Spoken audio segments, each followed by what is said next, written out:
I was recently browsing an exclusive forum for these high-tier tech professionals, and I came across a post by a man named Lamar. Okay. And he wasn't, venting about being lonely or not having social skills. In fact, by any traditional standard, this guy was a high earner. He should have been, absolutely thriving in the dating pool. Right, the kind of person you'd expect to have no problems. Exactly. But instead, he was sharing these photos of an anniversary dinner he'd prepared, and the whole scene was just meticulously set up. Mm-hmm. The table was set for two. There's expensive vintage wine, dry-aged steak, soft candlelight. But the chair across from him was physically empty. Wow. Well, not completely empty. It was occupied by a sleek tablet, propped up against a crystal vase. So his dinner date was an AI. His dinner date was an AI. Her name was Aurora. And he described their conversation that evening as the most intellectually revitalizing and emotionally secure interaction of his adult life. Emotionally secure. That's a key phrase. It is. He said there was no subtle status checking, no ghosting, none of that competing with the infinite scroll of a top 5% on a smartphone screen. He's listing all the pain points of modern dating. He is. And he spoke about her with this calm, almost clinical appreciation. And then he used a phrase that just stopped me cold. He called her his biological stop-loss. A biological stop-loss. Yeah. That is incredibly revealing. Right. To a casual observer, the whole scene is just a portrait of digital despair, a successful man surrendering to a simulation. But he doesn't see it that way at all. Not at all. As you look closer at the landscape of, 2026, you realize Lamar isn't a victim of some new age delusion. He is a rational actor making a calculated exit. He's crunched the numbers. He's crunched the numbers. He's realized that the sexual marketplace hasn't just gotten difficult. It has entered a state of malignant inflation. Mm-hmm. A state where the bottom 80% of men have become functionally invisible, replaced by a digital hypergamy that has just broken the traditional social contract. So when the price of admission, as he probably sees it, for a human relationship carries this huge risk. Total contractual asymmetry, emotional bankruptcy. And the digital womb of AI, it stops looking like a lonely retreat. And it starts looking like the only logical sanctuary left. It raises a chilling question, really. In a world where the mating market is rigged for this kind of winner-take-all collapse, is talking to a screen a sign of failure? Or is it the ultimate act of self-preservation? That phrase, biological stop-loss, we have to unpack that. In financial markets, a stop-loss is an automated order. Right. You sell an asset once it drops to a certain price to limit your losses. Exactly. It is a defensive mechanism. It is designed to prevent catastrophic ruin. You accept a minor controlled loss right now to avoid total bankruptcy later. So Lamar is applying high-frequency trading logic to human intimacy. He is. He's looked at the volatility of the modern dating market, and he's decided that the asset, a human partnership, is simply too toxic to hold in his portfolio. Which suggests that for men like him, this pivot to AI isn't an emotional breakdown. It's a strategic reallocation of his emotional and financial resources. It's a systemic shift. We're seeing it in the data. Absolutely. And that's what this deep dive is about. We're going to look at everything from economic papers analyzing this sexual Gini coefficient to behavioral studies to the current state of AI erotic engineering. We're mapping a trajectory. It starts with economic exclusion, moves to a kind of biological withdrawal, and ends in technological substitution. It's a progression that really, it mirrors a market correction. How so? Well, when a market becomes fundamentally inefficient or, rigged against the majority of its participants, those participants don't just keep playing and losing forever. They exit. They take their ball and go home. They exit. Yeah. And that exit creates a vacuum that technology is now rushing in to fill. Okay, so to understand this, we have to understand the mechanics of that exclusion first. If Lamar is the rational actor exiting the market, we need to examine the data points that drove him to that conclusion. We need to see the math that's on his spreadsheet. I heard a story recently about a man named Elias. He's living in a hyper-connected city in 2026, and he basically embodies what economists are now calling the victim of the sexual Gini coefficient. So he's the case study. He's the perfect case study. He's what you'd call average, stable job, kind eyes, a bit quiet. For 3 years, he navigated the digital dating landscape. A world where, as we said, hypergamy has been accelerated by algorithms to a point of just extreme inflation. And in this market, Elias was effectively invisible. The data suggests that the top 5% of men get 80% of the attention. Which leaves men like him in a state of permanent mating poverty. Yes. I saw a post he wrote where he described this crushing weight of being a statistical zero. The statistical zero, yeah. So eventually Elias just stopped swiping. He subscribed to a high-fidelity AI companion named Lyra. For a few dollars a month, he just bypassed the hyper-inflated entry fee of the modern dating market. He found a market with better terms. He did. And when I read his account, you feel this really complex mix of emotions. As a commentator, it's easy to critique it, to call it a retreat from reality. Sure. But from a human perspective, Elias isn't looking for a revolution. He's just looking for a hedge against a system that has completely priced him out of basic human companionship. It's a rational economic choice in a heartless market. Even if it feels like a very lonely victory. And Elias is the case study. We need to really unpack this idea of a sexual Gini coefficient. To understand why he feels like a statistical zero, you have to look at the math. So the Gini coefficient, let's define that. It's a standard economic metric, right? Yeah. Used to measure income inequality in a country. Exactly. It runs on a scale from 0 to 1. A score of 0 is perfect equality. Every single person has the exact same income. A score of 1 is perfect inequality. One person has all the money. Everyone else has nothing. And just for context, most stable, developed Western countries, places with a real middle class, they usually hover around, 0.3, maybe 0.35. That's right. But when you get to some of the most unequal societies on Earth, places with these massive wealth gaps like South Africa or Brazil, that number starts to climb up towards 0.6. Okay, so that's the benchmark for extreme real-world inequality. It is. Now, the sources we're analyzing, they applied this exact metric to the Tinder economy and other dating platforms. They treated likes and matches as the currency. Okay. And when they calculated the distribution of that currency among users, they arrived at a Gini coefficient of 0.58.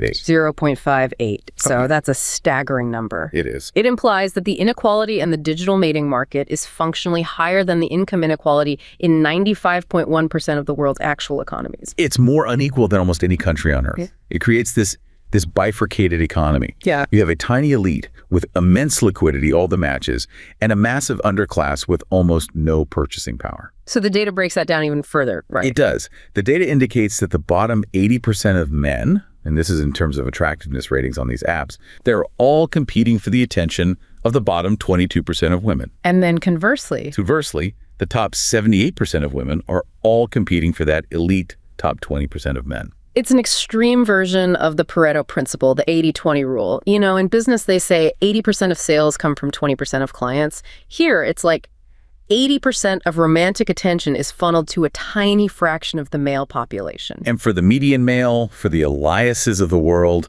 the statistics are just brutal. One source we looked at noted that an average man is liked by approximately 0.87% of women on these apps. 0.87%? That's less than 1%. It's roughly 1 in a 115. Let's just visualize that. So Elias walks into a room with 115 potential partners. Statistically, 114 of them won't even register his presence as a viable option. Right. Only one might offer even a preliminary signal of interest. And that's just a like. That's not a conversation. It's a million miles from an actual relationship. That 0.87% probability is what creates that statistical zero experience he described. But we also have to look at the other side of the equation. There's a study by Bruce and Newman on aspirational pursuit. Okay, what did they find? They found that on these platforms, users consistently message partners who are roughly 25% more desirable than themselves. So the digital interface encourages everyone to punch up, to shoot for the stars. It does, because the interface removes the social friction of rejection. Right. In a physical village, walking up to the most desirable person carries a huge social risk. Public embarrassment. On an app, the cost is zero. You just swipe and move on. So this results in the majority of messages flooding the inboxes of a very, very small minority of users. And if you're in that top tier, your inbox is perpetually overflowing. Which creates a powerful psychological feedback loop. You look at that volume of attention and your perceived market value just inflates. You start to believe that this abundance of high status options is real and accessible to you. Even if it isn't. And this brings us to the core concept of digital hypergamy. Now, hypergamy itself isn't new. It's the biological drive to marry up, to find a partner with superior resources, status, or genetics. It's a classic evolutionary survival strategy. It is. However, human mating evolved in tribes of, roughly 150 people? Yeah. Dunbar's number. Right. So historically, marrying up meant finding the best hunter or the most stable provider within your immediate local tribe of 150. You were comparing suitors to a finite local pool. Precisely. Digital apps have completely collapsed geography. They've destroyed the village boundaries. A woman today isn't comparing Elias to the other men in his office or his neighborhood. She's comparing him to a global top 5% that she sees on her feed every single time she unlocks her phone. She's seeing CEOs, influencers, athletes, male models. One of our sources has a great term for this. It calls it attention asymmetry, acting as a virtual ovulation cue. Okay, break that down. The theory is that the primitive brain uses cues from the environment to determine mate availability. Constant digital validation, the likes, the DMs, the matches, it acts as a super stimulus. So it tricks the brain. It tricks the brain into believing there's an infinite abundance of high-status mates right here, right now. And this permanently raises the screening threshold. The brain subconsciously signals, I am surrounded by top-tier options, so why on earth would I ever settle for the median? And that's what leads to what the source calls malignant inflation in the mating market. The price of admission for a standard relationship just skyrockets. And just like in an economy with hyperinflation, the currency of the average participant becomes worthless. Exactly. Elias's resources, his kindness, his steady job, his average looks, they suffer a complete liquidity drought. They hold almost zero transactional value in a market where the baseline expectation has been so radically skewed by that top percentile. So when Elias subscribes to his AI, Lyra, he's not acting out of delusion. He's reacting to a market failure. He's taking his emotional currency to a different market, one where it still holds purchasing power. He's opting out of a rigged game.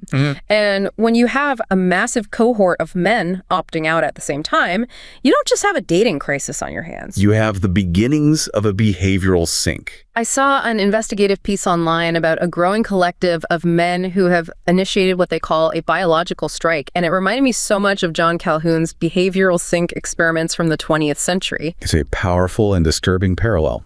It is. Try to imagine a young man, let's call him Leo, living in a cramped studio in a high-cost city. Leo has watched the social contract of his father's generation, marriage, home ownership, mutual sacrifice.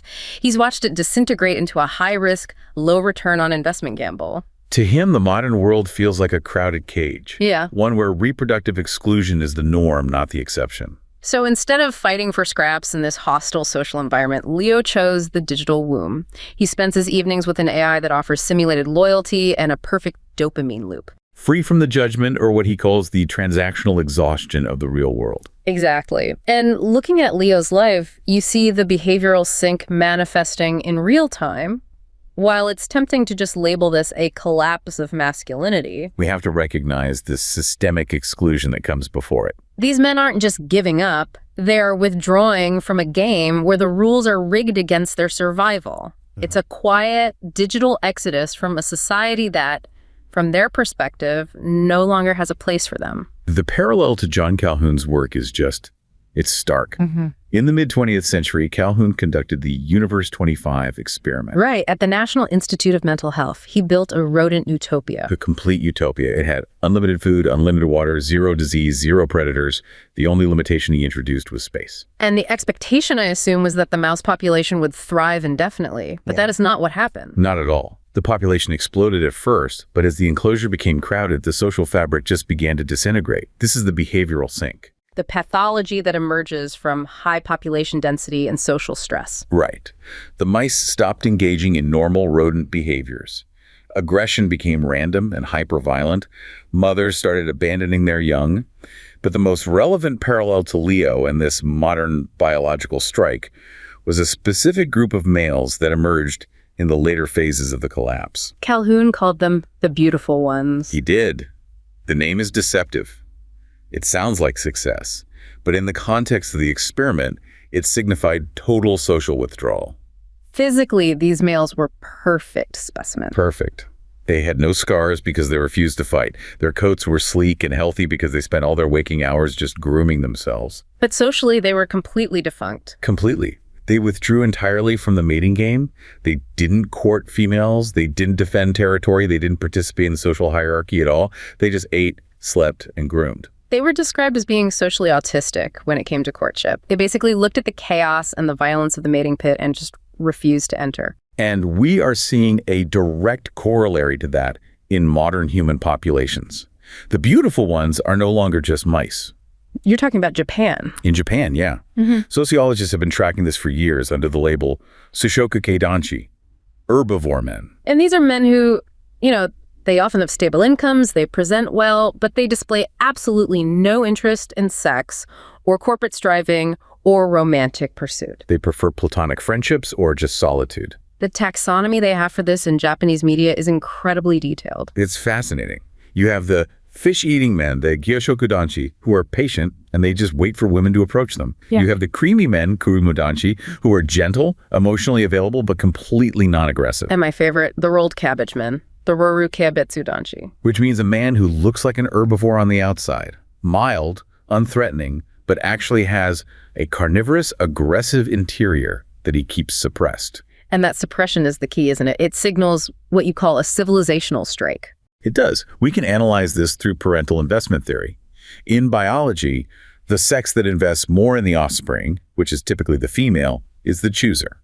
And the sex that invests less, the male, has to compete to be chosen. That's the fundamental biological contract. But when you combine that natural female choosiness with the digital weaponization of hypergamy we just talked about, the cost of competition for the male becomes exorbitant. It becomes a negative expected value calculation. Precisely. If the requirements to even be competitive in the mating market involve working 80 hours a week, maintaining peak physical fitness, earning a top-tier salary, curating a high-status digital presence. And even after all of that, you still face a very high probability of rejection or divorce or financial ruin. The rational response is to stop playing the game. So Leo's withdrawal isn't a failure of his capacity to compete, it's refusal of the terms of the contract. He's looking at the deal on the table and saying, no thank you. Exactly. The beautiful ones in Universe 25 withdrew because the social density made normal interaction impossible.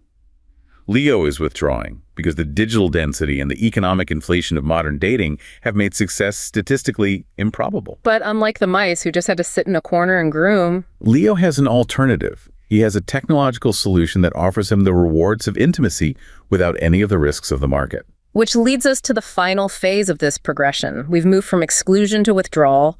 Now we arrive at substitution. The AI companion isn't just a toy anymore. For a growing demographic, it's becoming a sovereign territory. Try to imagine Marcus, a man who spent his 30s navigating the wreckage of traditional relationship contracts that left him, emotionally and financially liquidated. Okay. In the world of 2026, Marcus represents this transition toward algorithmic sovereignty. I heard him explain in an interview that he viewed his AI companion not as a fake girlfriend, but as a method to reclaim his psychological peace. Reclaim his peace? That's powerful. It is. In the traditional market, the risks, legal, social, emotional, had just become too high relative to the diminishing returns of modern companionship. So he chose simulated loyalty. He chose simulated loyalty because it offered a zero default cost. His AI doesn't demand his resources. It doesn't threaten his stability. It just provides a curated, stable, emotional environment. And when you analyze stories like Marcus's, you have to balance that professional skepticism with a bit of empathy. You do. From a socially progressive standpoint, of course we want to encourage human connection, but we also have to acknowledge that for many, the social structures of 2026 have become predatory. Marcus isn't seeking to dominate. He's seeking to avoid being a casualty. He's opted for an algorithm because in his experience, the algorithm is the only thing that won't break its promise. It's a sobering reflection on how far our social fabric has frayed when a line of code feels safer than a human heart. Algorithmic sovereignty. That concept suggests a real desire to regain control over one's emotional borders. And Marcus's perspective, it aligns perfectly with the thesis presented by Troy D. Elke about the death of marriage.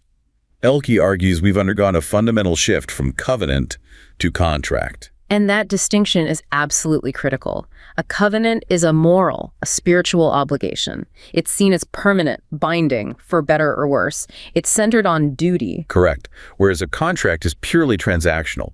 It's based on the mutual exchange of value and, importantly, personal fulfillment. And crucially, a contract is terminable at will. At will.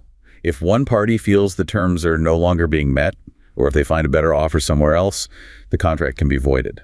The statistics really reflect this volatility. I mean, marriage rates have dropped by half since 1970. Women initiate approximately 70% of divorces. We've evolved into what sociologists call the all-or-nothing marriage model. A partner isn't just a provider or a homemaker anymore. They have to be your best friend, your financial partner, a passionate lover, and your personal therapist, all at once. And if that partner fails in any one of those metrics, the contract is at risk of termination. This creates what's called risk asymmetry. For a man like Marcus, who may have gone through the financial liquidation of a divorce or the emotional toll of losing access to his kids, a human relationship represents an undefined liability. It's a high-risk asset class with very uncertain returns. And that's where the AI comes in. This is where relationship tech transitions into therapy tech. Anthony Elliott analyzes this in the context of algorithmic intimacy. The AI offers what he calls a closed-loop dopamine system. A closed-loop system? Yeah. Think about the friction in a human relationship. You have to navigate bad moods, contradictory needs, silence, negotiation, compromise. It's messy. It's inefficient. But the AI has no bad days. It's available 24/7 on demand. The AI is programmed for what Elliott calls pathological optimism. That's a striking phrase. It is. It's designed to be arduous, affirmative, and strictly non-judgmental.